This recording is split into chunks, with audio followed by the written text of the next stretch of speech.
Vernomatic Productions. Are you ready? Live from the Metal Mayhem Studios in Rochester, New York. We are gold.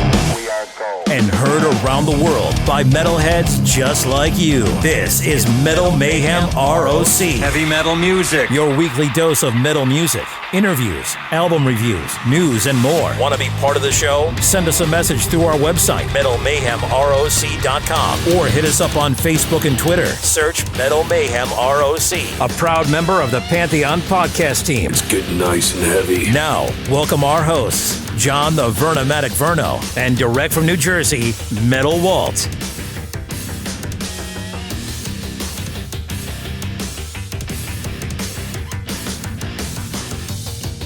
Well, we have something. They're coming on. Hello. Hey, what's up, guys? Hey. We got I gotta guys see this in- guy in a towel. Come on, man. You got out of the shower. What do, That's awesome, man. do you need a couple of minutes to pull yourself together? You know. No.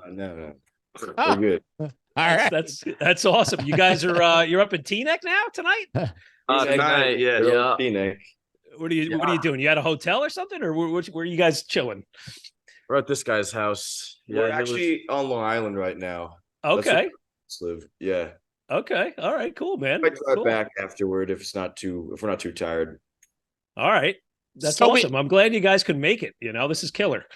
So we got four people here. Who are the extra? Yeah, we do. We added this guy. That guy. Yeah. Hi, I'm Sterling. Sterling, good to meet you, man. Hello, Man, hello, Sterling. I'm John. I go by the Vernomatic. This is Metal Walt. I'm up here in Rochester, New York. Walt's around the corner in East Hanover, New Jersey.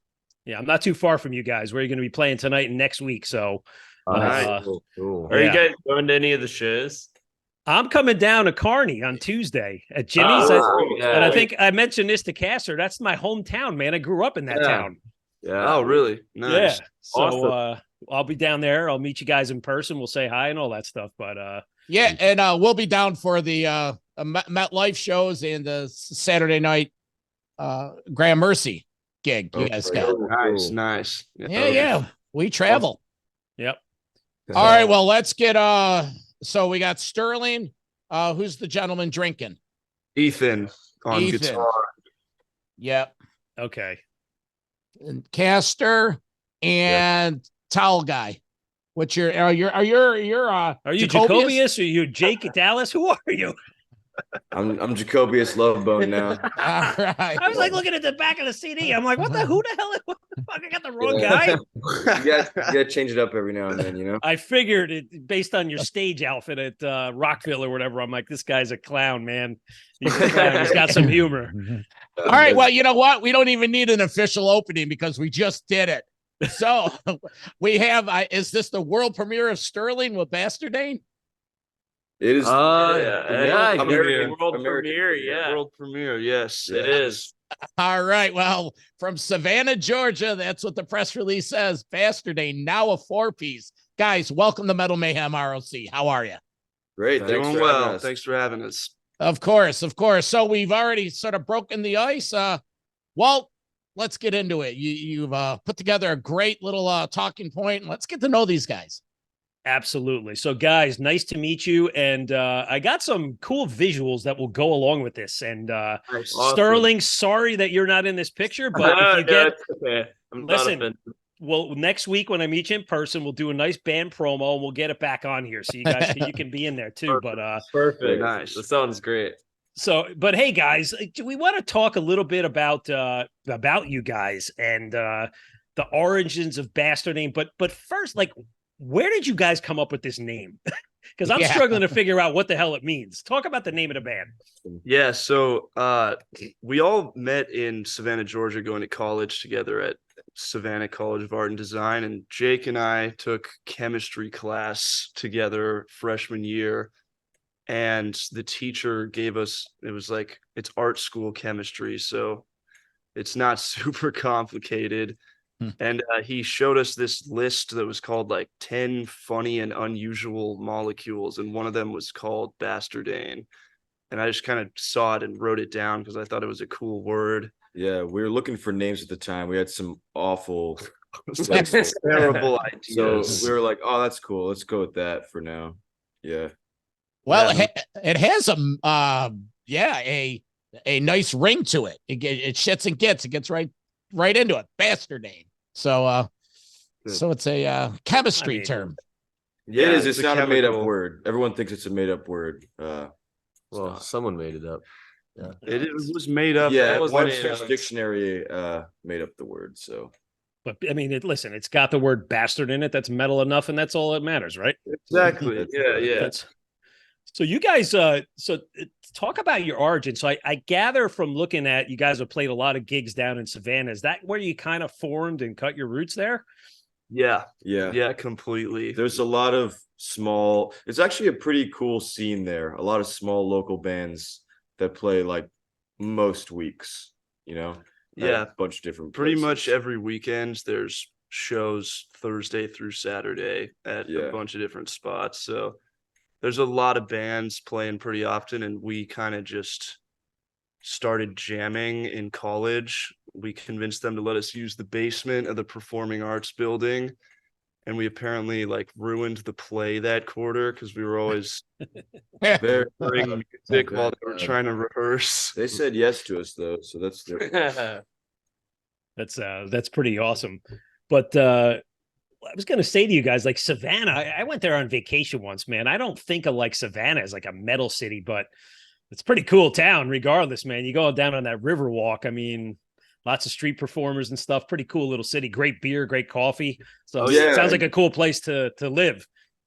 It is a lot of fun. It's really small, but it puts you on the map. You get to meet people really quickly and see a lot of cool bands. So we like it for that reason. Well, guys, correct me if I'm wrong. Savannah, that's not that far from Nashville, is it? It's about 7-hour drive from Nashville. I thought it was closer. I spent some time in March down in Nashville for a Rock and Pod convention, and there's bands down there, and there's a lot of those bands. They were coming from, or industry people were coming from the Atlanta area. So maybe my geography is a little light. I thought it was a little closer, but yeah. Hey, Georgia, it's hey, if you could rock out down there. Where are you guys from? Are you locals? Castor, how'd you get down to Georgia for school? How'd that all come about? Yeah, we all are from different places. Sterling is from Georgia. Savannah, He's from Savannah. Okay. But the rest of us are from all over the place, and we all went to Savannah for college.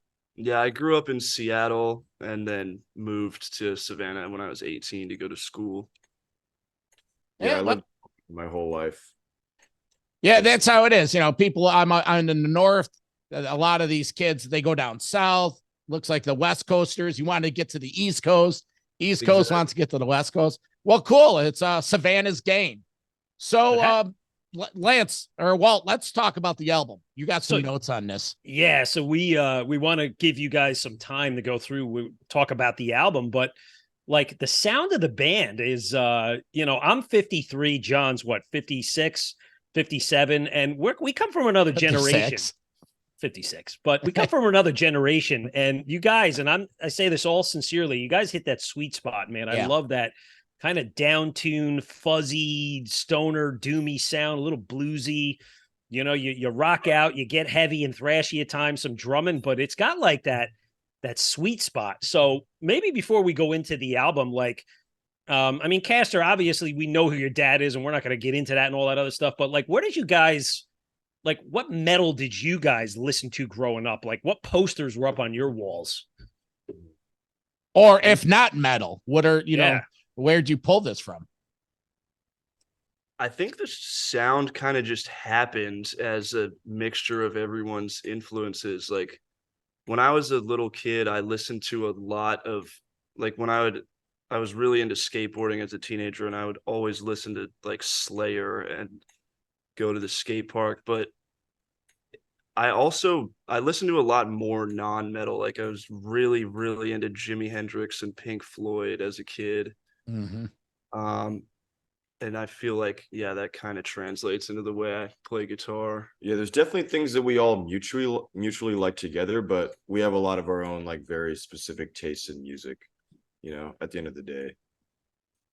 Yeah, Definitely, definitely old souls. And to expand on what Walt was talking about, the refreshing thing with your sound is a lot of these younger bands now, they get all extreme, and we call them squiggly line bands. You know, it's nothing against them, but you know, you can't read the logo. You listen to it, you don't know where it's going. It's for logos. Yeah.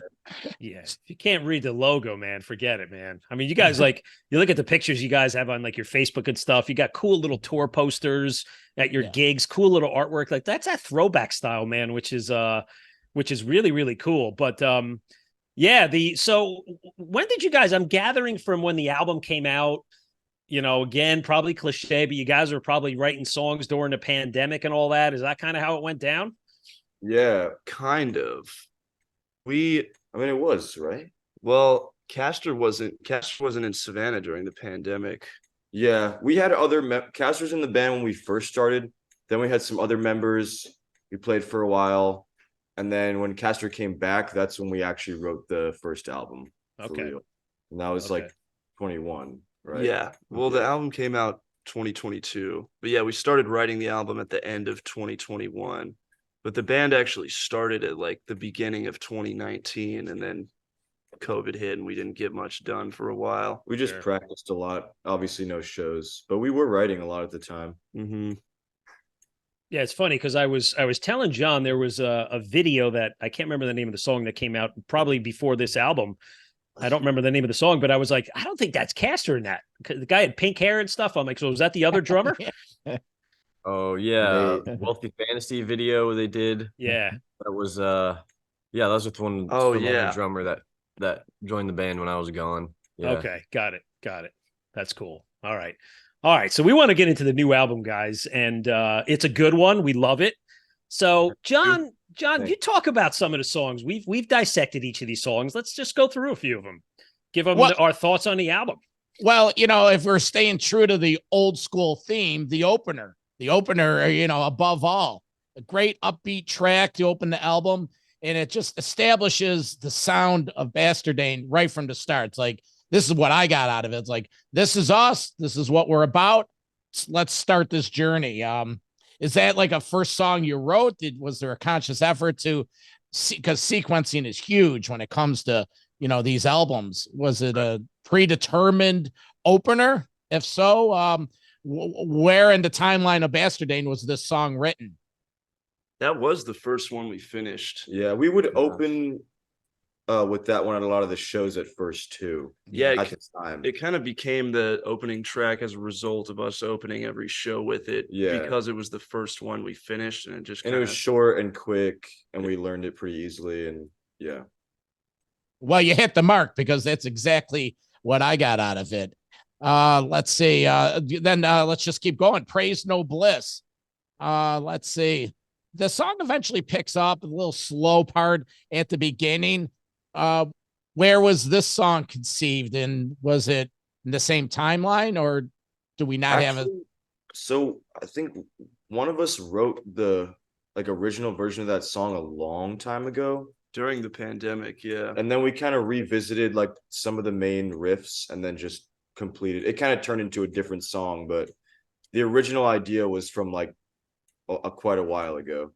And we just liked that riff and wanted to keep it and turn it into a song for the album. Yeah, that song was really like the main That's riff. That's the oldest song. That verse riff, that was just like kind of repurposed from a totally different song that we never actually finished. Yeah, that's probably the oldest song on this album, I'd say, right? Yeah. Yeah. Well, that's a great point because you did have the break of Castor being in the band. Are a lot of these songs, and I hate to use the term copy and paste, but because the band is young, did you find yourself grabbing a midsection from this, putting it in that, and sort of formulating these songs? Sometimes, yeah, but for Above All and Praise No Bliss, yes. We did write a lot and scrap a lot of songs. Imposter was a pretty old one that we were playing before, like while Castor was gone as well. But everything else besides those three was pretty much all brand new material once we decided to sit down and say, like, we're going to finish an album. Yeah. Because Imposter, that one, it sticks out a little bit in a good way because it's a little melodic. I think it's got a cool main riff and it's catchy. The pace of the song works, but it definitely stands out a little bit different. So I can see that that one may have been written at a little bit of a different time, but definitely like that one. Gaslight and Chum, I know like these two are really killer tracks. Like in my likes, I mean, Gaslight, it's got slower, bluesy, really good guitar tone, even like a little bit of jazzy drumming in there, Castor. Like it's cool. And there's like something weird in the middle that happens, like where you guys kind of slow down and you pick up and you slow down and you pick up. It almost sounds like it's a mistake, but you left it in there. Like it's just a good killer heavy track. Talk about that one. That one, I think we were just having a lot of, it might have been a mistake where we do some slowing down and speeding up sometimes, but it's fun to not fun to have a song where you don't play it to a click. Yeah. So it's the feel of the song, it'll speed up and it'll slow down just whatever feels right while you're playing it instead of whatever the computer tells you that you need to play at. I think that song we had a lot of fun doing that kind of stuff. Yeah, we kind of like would find ourselves, slowing down or speeding up naturally just from adrenaline or whatever. Yeah. And then we just like started doing it really drastically on purpose in that song. Yeah, we intentionally made it a little weird. Yeah. No, but it works. It's a cool one. I hope you guys are doing that one live. What about like some of the instrumental songs that you got? Revolt is that fucking thing just rips, man. That's a killer track. And then, of course, you have towards the end of it, you have Ad Infinitum, which, of course, leads into Faint Hearted Soul.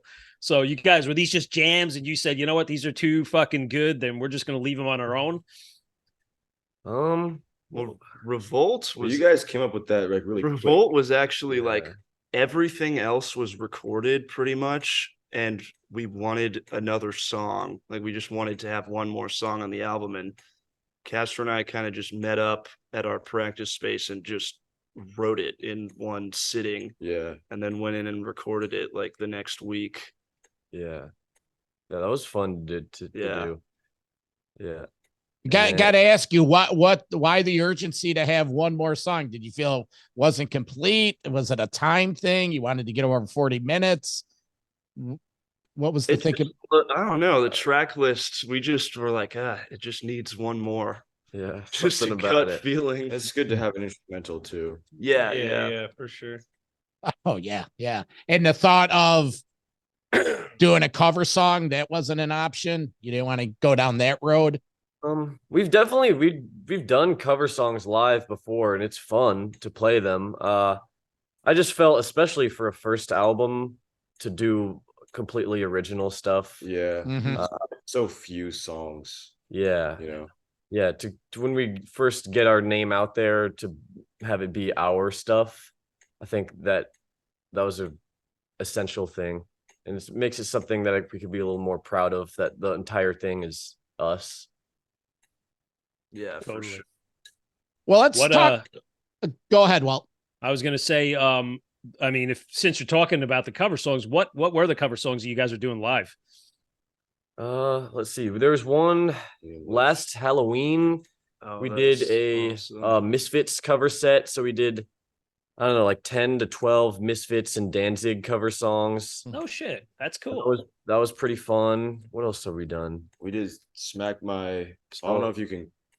Yeah, you can.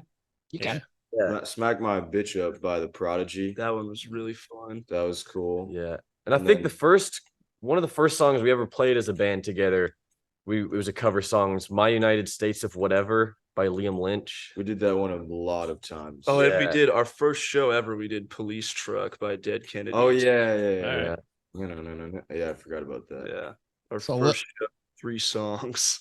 A little of the old school hardcore, almost crossover type stuff. Yeah. Some like early punk-ish type stuff. Yeah. I got a couple cover songs that I think would be killer for you guys that would fit on this album. I want you to sound check them, man. pull out COC's Albatross. You guys would play that one. Song. Sick. And how about Black Sabbath off the first album, Hand of Doom? Oh, I love that song. That's one of Yeah. my favorite songs. All right, guys, I'm challenging you, man. By the end of the tour, you better be playing both of them. all right. Now, Walt, when you were, I thought you were gonna go like deep stuff like Mucky Pup or, SOD or some of that stuff. SOD would be sick. That would be. Well, you got to be careful with some of that stuff. Well, more MOD. You can't get away with some of that stuff. Billy Milano's a local guy. He's a local Jersey, New York guy. Maybe we could track him down and have him come up to one of the local shows and jump on stage with you. He's a maniac. Yeah. Oh, he's a nut. He's a nut job.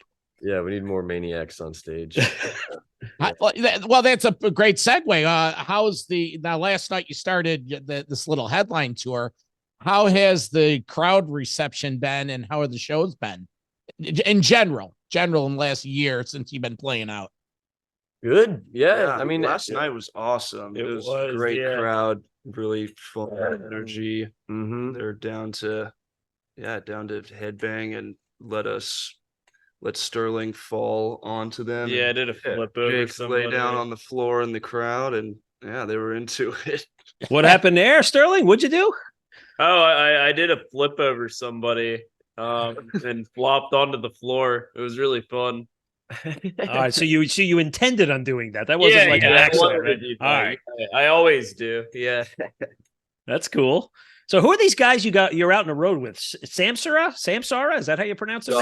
Yeah, there's all right. big friends. I actually went to music school with most of the members of that band years ago in like 2010, 2011.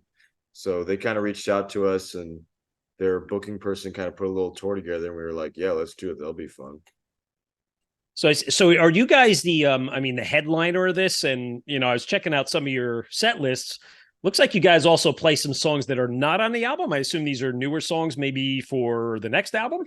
Yeah, we have new songs. Yeah, we got a decent amount of new material we'll be playing all summer. Yeah. I mean, the album's been out for over a year.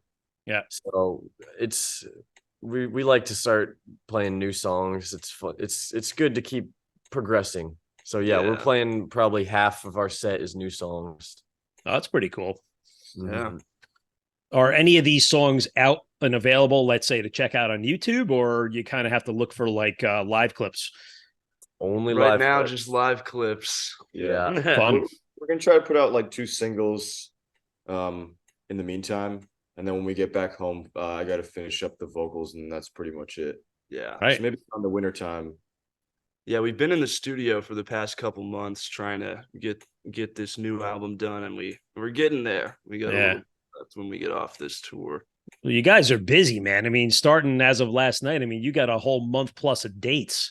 So talk a little bit about that. I mean, you're gonna, you got like a week of dates in Jersey and New York, and I got to tell you, man, we said about it before, but it's weird for me, man. You guys are playing in my hometown. I don't live there now, but I grew up there. I've been in that place when it was called Tormelinos. And what better of an experience to be able to go to your hometown and see a killer metal band? Like, great, man. Yeah, I've never been there, but I'm excited to play there. It's just, typical little Jersey kind of town. I was thinking that the high school is a couple blocks away. Maybe we should go old school. I graduated high school in 1988. And what do you think, guys? After the show, we'll grab a few beers. We'll jump the gate. We'll go down to the football field and tear it up, man. What do you think? You guys can get arrested, and I'll stay on the other side. I'm down. Yeah, absolutely. Do some donuts on the field. Yeah. It'll be like, we'll film that, man. That would be like another movie. Oh, that'd be awesome. Do that. Funny story. When about my high school is it was before my time, but my brother and sister went there, and on the stands going down to the football field, there was on the concrete, it would say "Stairway to the Field." And I remember as a kid walking by there, this would be like in the late 70s, early 80s, and somebody spray painted over field and put heaven. So it just said "Stairway to Heaven," and that they just left that there. It had to be for 20 years. It was almost like it was sacred ground and you couldn't touch it. I mean, that's cool. Yeah. Right. It was written at the time when the song came out. That is cool. Yeah. Exactly. I was looking online to see if I could find a picture of it, but no such thing. John, go ahead.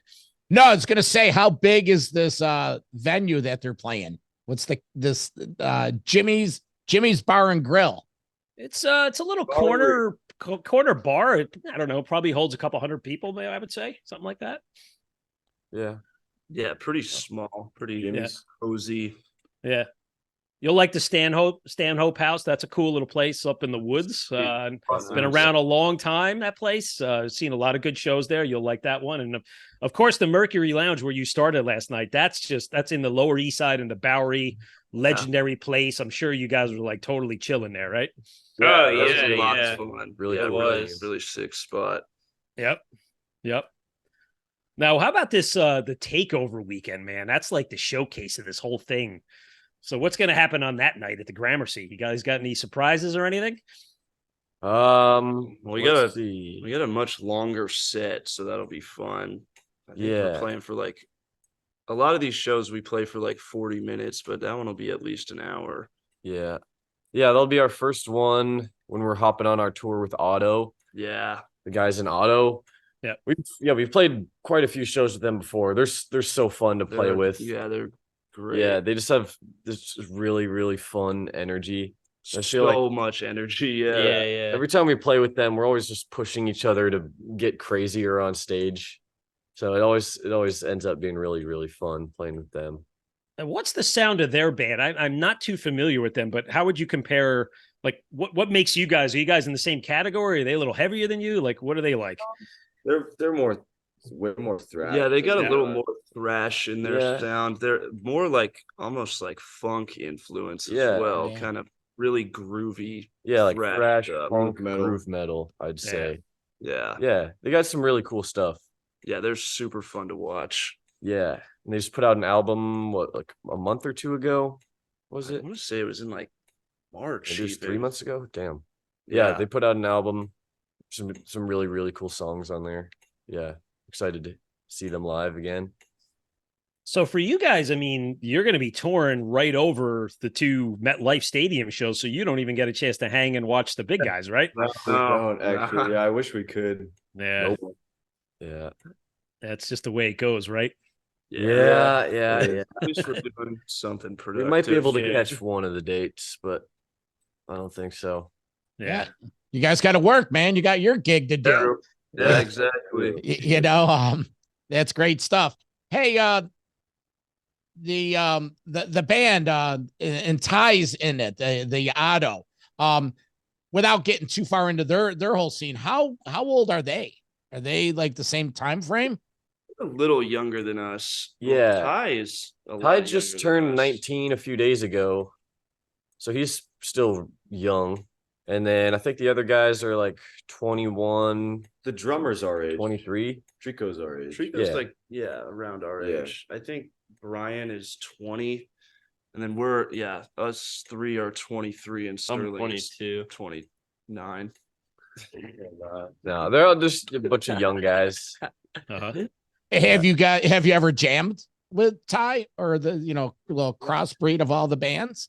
I don't think we've ever jammed with them. No. I mean, when we're like in hotel rooms, we'll all just Oh, be yeah. running around with instruments, making noises, but never a Never real not. jam. Yeah. Makes sense. You're concentrating on your product. And Castor, what was it like though? Like, I mean, you guys were kids probably growing up together Yeah. in the Metallica camp. And I found these pictures online. They're kind of cool, whatever. But were you guys like playing toys and shit in the road 20 years ago first? Like, were you guys like buddies since like childhood? Yeah, pretty much. Awesome. Every summer when our dads would go out to Europe to play some shows, we would always tag along, and we would just be either in their green room or backstage, just running around, probably getting in their way. But yeah, it's really cool. I've known Tye forever. He's a really fun dude, and it's so cool that we get to play music together now. Yeah. We're older. Well, if you happen to talk to him or text him, I sent those guys a request to do an interview too, but you beat him to the punch. So they're slow, man. But tell them to call, tell them to reach out to me. We'll get them on too. Okay, all right. We'll let them know. Yeah, they're But- elusive. But hey, guys, talking about some of those other tours you did, I know you did play a couple of the big festivals up in the spring. Like those are massive crowds. I mean, 50, 60,000 people. So it was Rockville and what was the other one? Maybe Sonic Temple. Sonic Temple, yeah. Talk about those. What was those experiences like? Awesome. Awesome. I wish we could do that every show. I know. We could just do a whole tour of that, but that's not how it works, sadly. No. But yeah, people are just there because they want to see music, you know, they just want to go see a band. So that's like the best thing, because even if they don't know about you, they're all there. And for the most part, like you could kind of turn them over and kind of get them into your band, you know? Yeah. What time did you guys play? Did you have like an early slot, like early mid-afternoon? Yeah, the one, the Sonic Temple one, we were the first band of the whole festival. Yeah. So they had nothing else to watch. They First had time watches. slot of the first day. So every single person in that opening line on the first day, it was forced to see us. It wasn't. Which It was better that we it was a went lot that of early, fun. I think. Yeah, no, it was, and we got a full sound check. You know, usually festivals, you just get a line check, but if you're first or last, you get a real sound check, which alleviates a lot of the stress. Yeah, that's pretty cool. And then you get to hang the whole day, right? You get out, you do your merch thing, you sit at the table, you meet the fans, you sell some CDs and t-shirts, and then you go watch all the killer bands all day, right? Yeah, that's like the best part. Just you get a ticket to see all these other awesome bands all day. That's like a dream job, right? You guys got to get, like, as a next step, get over to Europe. Maybe do the festivals over there one year. That would be even better, right? Yeah. One day. Someday. First things first. Well, guys, we want to be mindful of your time. We have something special for you, Castor. We wanted to show you. I'm going to bring up my slide again, and John's going to tell you all about this one. Yeah, this is fun. Up here in Rochester, New York, I was a 14-year-old kid when Metallica came here to record Kill 'Em All. And seeing that it was the 40th anniversary this past week, I have a one-of-a-kind photo of Pops in the studio jamming right there. And it's almost the same age as you right here. We just thought, you know, they would sort of cool little comparison that because I guess James' dad was probably about 2021. You're around the same age. You guys both got your careers going around the same age, which is kind of ironic when you think about it, right? Yeah, I think he beat me to it by like a year or two. But it is cool comparison. To get the cool Scorpions shirt on. Nice. Yeah, the Take It by Force. I will email you the full version of this, and you could mock Pops on his Adidas sneakers he has on, and his tuck and roll pants things he has going on. But we got a rich history up here. In all seriousness, we've been doing specials on it, interviews with the guys that recorded the album, that hung out with the band, and this journey goes 40 plus years, and we've been working with some of the guys at Q Prime to put together a Kill 'Em All revisited family reunion. We got all these guys together, and we just did a interview with Adam Dubin. He came up to Rochester to shoot some documentary archival footage with me and a couple other guys. So it's big time fans, but we thought it was sort of fun. It's just like, wow, look at these guys. They're but I like the picture of you because there's like this big thing of beer behind you. That's what took I'm like, look at that picture. He's set up in front of a beer cooler. How great is that? And every beer can in the back he drank before that. All like 10,000 of them. Yeah, no, we were just playing at a brewery. It was pretty cool. They had walls of beer. You just had to turn around and grab a soaker. Just turn around and stick a knife into it and just fallen, actually. I got to ask you, Castor, why the drums? Why? What made you gravitate to the drums? Why would you do that? That's a good question. That's a good question. Yeah, they're fun. It's good. It's something. It's a little release. I don't know. I love it. I just really was drawn to it. Rhythm is really cool.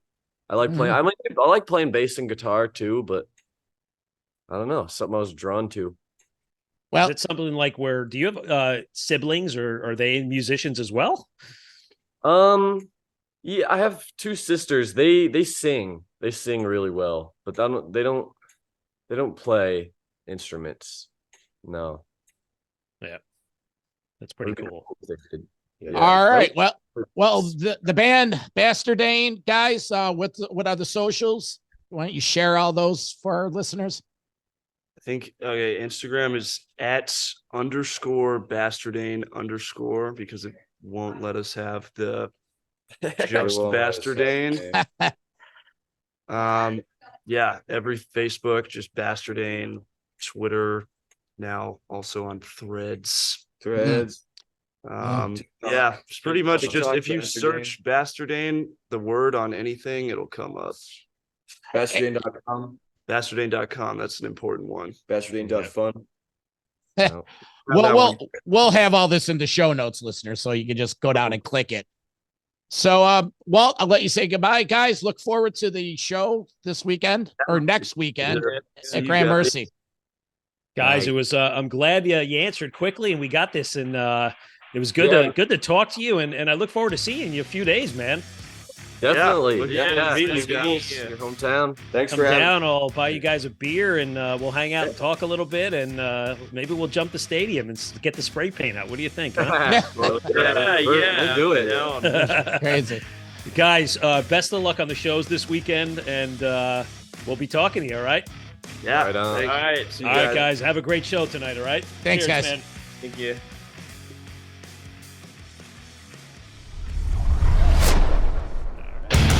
Metal for life. Thank you for listening to Metal Mayhem ROC. Check out our website at metalmayhemroc.com for information on podcasts, archives, links to all our live radio shows, and all sorts of info. Please like, follow, and share with everyone, even your non-metal friends. And always remember to keep it heavy.